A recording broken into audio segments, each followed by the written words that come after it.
With all the friends, I request Chief Guest of today's function, Janab Khan Sahib, to address the other gathering.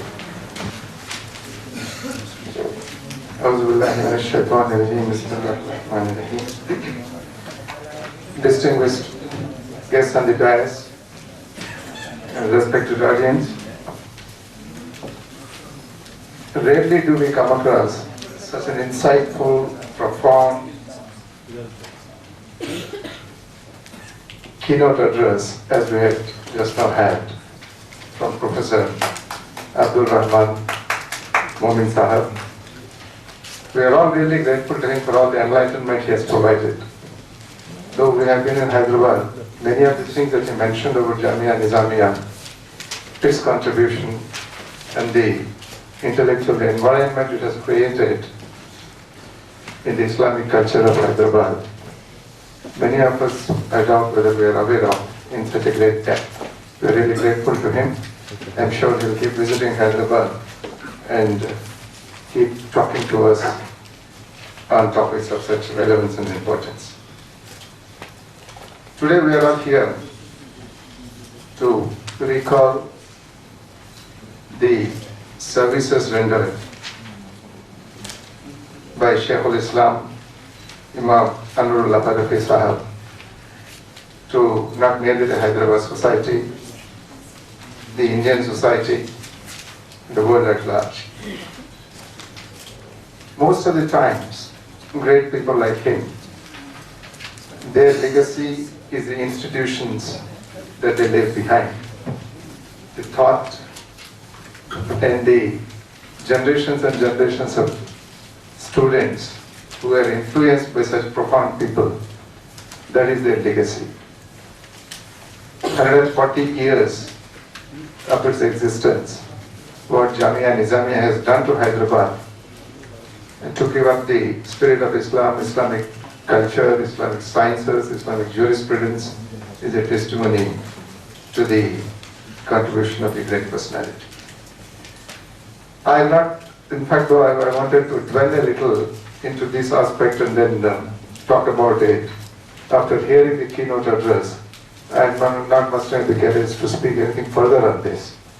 I'll slightly digress and then talk on something else. Maulana Farooqui Sahab's advent of Jamia Nizamia, his stewardship in the nascent years, how it influenced another institution of great learning that came up. Many of us miss the connection between Jamia Nizamia and the Usmania University in Hyderabad. In a way, Usmania University itself is a product of Jamia Nizamia. If Jamia Nizamia is 140 years old, Usmania University is about 100 years old. 40 years subsequent to the establishment of Jamia Nizamia, so many scholars had emerged from that university. And by being the teacher for two Nizams, 6th and 7th Nizams, the way he influenced the rulers and the administration of that day, therein lies the creation of atmosphere for the starting of Usmania University. When it started, the medium of instruction was chosen as the local language. There was only university in India which had the instruction in, not merely in Urdu, in the regional language. It inspired a great poet like Rabindranath Tagore to write a letter to the Prime Minister of that time, Sir Akbar Haidari. The letter is available in Daratul Maruf. Probably many from Usmania University also have not seen this letter. It's a beautiful letter. In that he mentions, this is what I have been longing for. I have been telling British India and all the princely states in this country to start institutions of higher learning in the local medium of instruction, but none are heeding my advice. I am really elated that the princely state has shown the way for the rest of the country in this regard. I am sure the rest of India will follow this example and start doing the same what Hyderabad state had done. These were his words. In the end, he added a word of caution also. Sir Haidari, you have said you have started Uthmaniyya University with medium of instruction as Urdu, a local language, as an experiment. Please do not call it an experiment, because the problem with experiments is some of them pass, some of them do not succeed. After some time, you would give it up telling that it is not succeeding. You may have difficulties in establishing this university in Urdu language, but then march ahead and you will definitely succeed. This is what happened in Uthmaniyya University. Just now, Professor Sahab was mentioning about how one chief minister is a product of Jamia Nizamia, Burgula Ramakrishna Rao. Several other chief ministers have come out of Uthmaniyya University studying, gaining knowledge of their subjects in Urdu language. One of them, of course, I happened to work when I was Deputy Commissioner of Police in the city in late 80s, Dr. Reddy. Every time he would see me, he would talk to me in Urdu.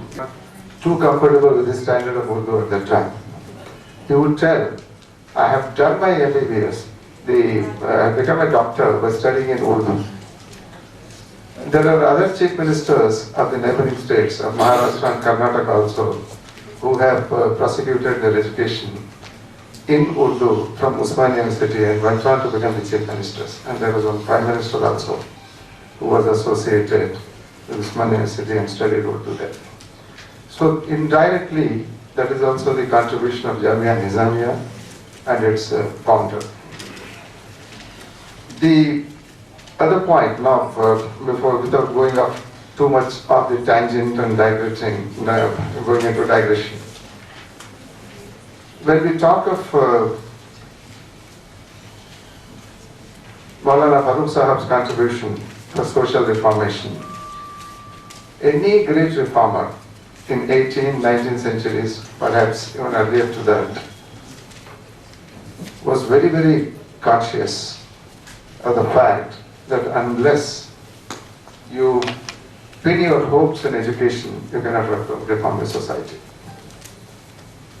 You take Bengal, all the reformations that took place in 17th, 18th, 19th centuries, or in Maharashtra, Jazba Pule's backward classes movement, or Sir Syed's Aligarh movement in Uttar Pradesh, anywhere you take, education became the basis for reformation.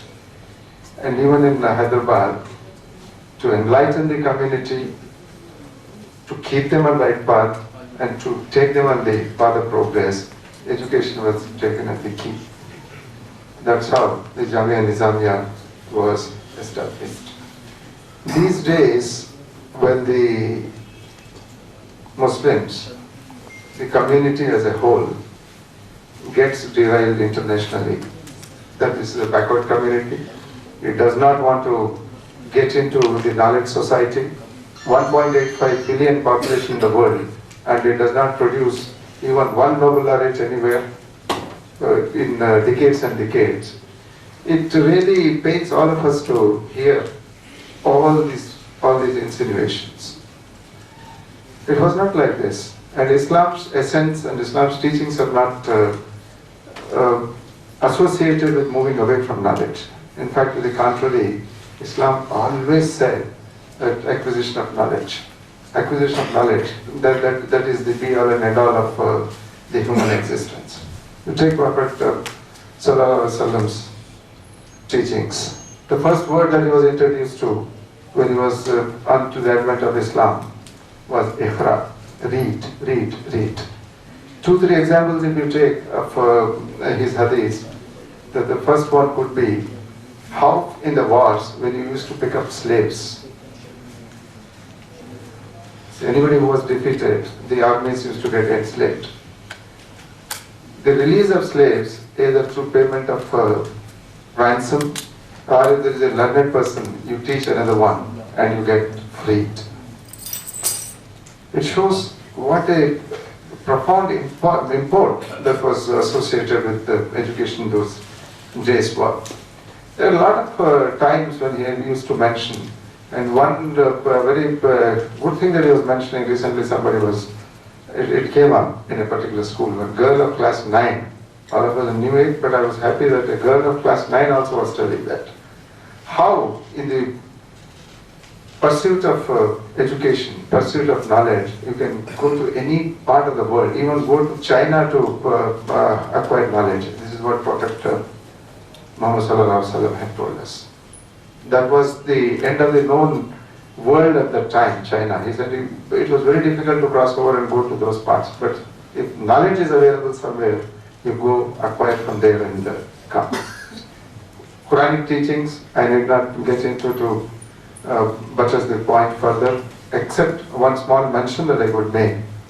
It's very, very clearly enjoined upon in the Quranic ayats that on the day of judgment, when your Creator takes an account of yourself, how well you have led your life on this earth, He is going to ask you, I have given you all these faculties, including intellect. How have you developed it? How have you used it? Without education, how can anybody develop the intellect? It's just not possible. All these misinformations that are going on in the society, that Muslims as a community, as a whole, are not in pursuit of knowledge as much as other communities are. There is a responsibility on all of us, cast on all of us now at the present times, to dispel this by pursuing knowledge very, very vigorously in life. Knowledge does not mean only the religious knowledge. Islam is such a beautiful religion, perhaps very few religions you find of that nature, where the very delicate and beautiful balance between this world and the other world, dunya and akhirat. Both of them are the things to be sought after. It says that in this world, when you are there, you live with dignity, you live with prosperity, and then care for the other world also. This is what we have been taught right from our childhood. Many from the other communities do not understand what Islam stands for, what Muslims should stand for. That is because the way we are practicing our religion, the way we are not going after knowledge, is giving a very, very wrong impression to the other communities. Many times it is said, the worst practitioners of Islam are Muslims. Somebody had sent a WhatsApp message recently. I am a Muslim. If something is wrong with me, please do not blame my religion, blame me. That shows the dichotomy, the difference between practice and precept. What the religion teaches us and what we have been doing with it. I do not, in fact, I do not want to make any scholarly presentation. The reason is, I am neither a scholar, nor I have invested as much time as the Professor has done in getting into and trying to understand the present-day society. Being a sociologist, he can understand it much better than he has put it before us. But as a person, a socially conscious citizen, it really pains many times when you sit down and when keep on talking among the scholars and officers of other communities, when things of the type of what is happening. In passing, it was mentioned by Professor Sahab about what is happening today, the violence, the intolerance that is going on in the world, in the name of ISIS. He stopped short of mentioning that name and mentioning it, ISIS. These are the things to be really condemned. These are things to be really condemned because you take Jamia Nizamia itself. It has not only developed lakhs and lakhs of scholars, it has also given very, very meaningful purpose. It should take up the history of purpose associated with Jamia Nizamia. Much before any of the other Islamic institutions in the country or in the world had talked about the suicide bombings, how un-Islamic they are, how sinful they are. It was Jamia Nizamia which had talked about it. If I'm sure in the next few days, there is a seminar that's going to be conducted in Jamia Nizamia on the aspect of ISIS and how it is totally contrary to the Islam and Islamic practices and what Islam teaches us. Such a profound contribution that institution, started by a great personality like Maulana Farooqui Sahab, is doing. Yes, it has its own problems also. Very recently I have gone there and sat with Mufti Khalil Ahmad Sahab. The two issues that are coming up now. One, of course, there's a beautiful auditorium that is getting constructed there. Next time you think of organizing a seminar like this, instead of coming out and having in areas of this nature, perhaps you can have in Jamia Nizamia itself. Next time, whenever it is. Maybe in a year or 2 years' time it gets completed. Already 10 crores has been sanctioned by Government of India, Government of Telangana, to start the institution. Another 5 crores is needed, even that would inshallah be coming forth, and that auditorium would be completed. The second one, of course, there is a problem about recognition of the degrees that are offered by Jamia Nizamia. I fail to understand how these degrees, which were relevant, which were recognized till a few years back, suddenly get de-recognized. In the sense, no longer they are put in the scheme of things of the university. Actually, tomorrow I have invited the in-charge Vice Chancellor of Laksmhmiah University, the present Special Chief Secretary Education, and the Registrar of the University to my residence to discuss this particular issue, and I am very sure we will be able to find a solution. And the recognition that the degrees we should have earlier will be restored, so that the students coming out from here not only find the livelihood within the religious institutions, they can come out and then take jobs outside also. That is the purpose of the university. That's what the basic teaching of our religion also is. I'm really happy that I've been made part of this inaugural session today, of this seminar. And I would like to have the proceedings at the end of the day, whenever it is published in the form of a souvenir of the proceedings book.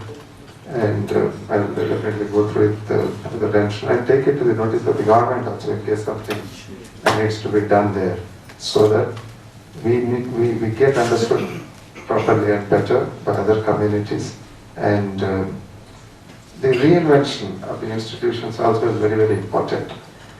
Probably, perhaps some effort is going on within Jamia Nizamia, that when you want the degrees to be recognized there, you have to add on a little more other content also to the learning of the students, so that when they come out, not merely confining to the Islamic institutions, they should be able to seek jobs outside also. For that, a bit of knowledge of English and many other faculties, like a bit of sciences, social sciences, etc. would be required.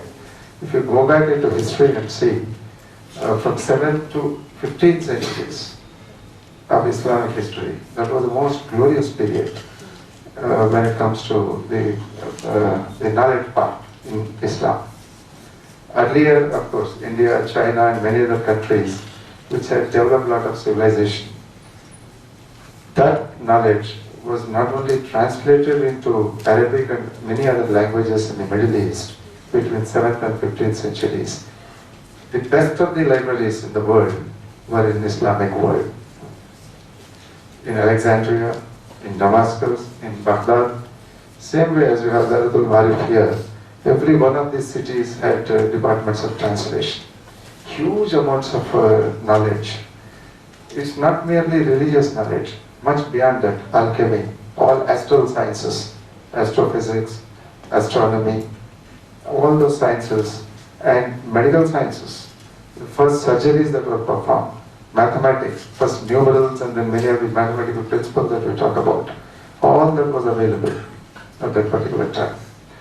To gain confidence, it's another matter that when West appropriated this knowledge, by 14th, 15th century, it did not even acknowledge that this knowledge is the one that was developed in the Arabic world and it is passing over to the Europe.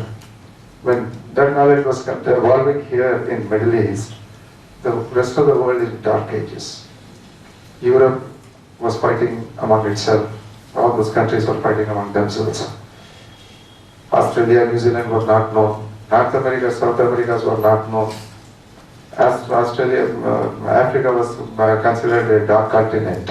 That was the time the knowledge of the whole human civilization in the world and globe was kept alive by the Islamic civilization in the Middle East, preserved, developed, improved, and handed over subsequently to the West. So we have to know all this so that we gain confidence.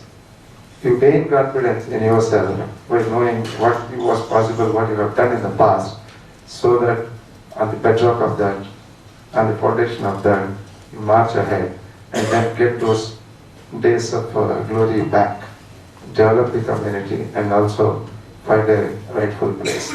And a day when you are remembering a great institution and its founder, it is our responsibility to think of all this and then evolve into that community which we were once 8-10 centuries back. I'm sure all of us will discharge our own responsibility and do this. Thank you.